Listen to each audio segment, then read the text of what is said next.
อันนี้คือบ่ได้ถ่ายจากมุมไกลหรือว่ามุมโดรนเนาะไปเบิ่งสดๆไปเบิ่งแบบจริงๆโตจริงคือเพิ่นไปเลยนี่อู้ว้าวทุกคนตอนนี้แบบพอออกมาจริงๆมันก็บ่ได้เป็นตะยานปานนั้นเนาะเพราะว่า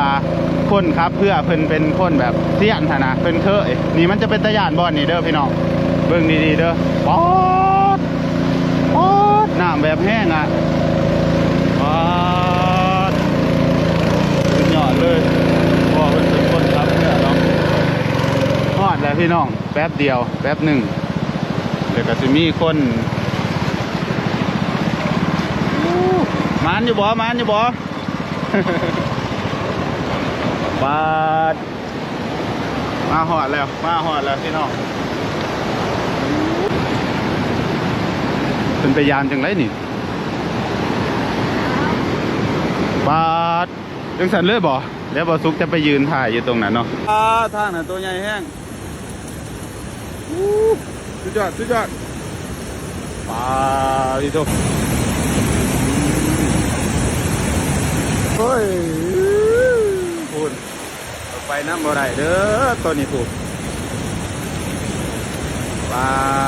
ดพี่น้องเอ้ยนั่นบ่เฮ็ดก็อยู่บ่รอดเพราะว่ามันคือวิถีชีวิตการหาเลี้ยงชีพ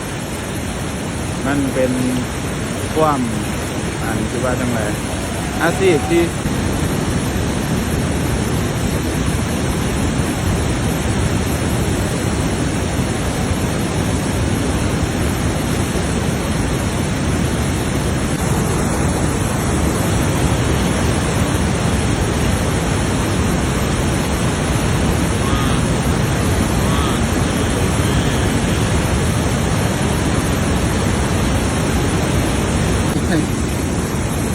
ได้ร้ายน้อยรีตัวนี้แมว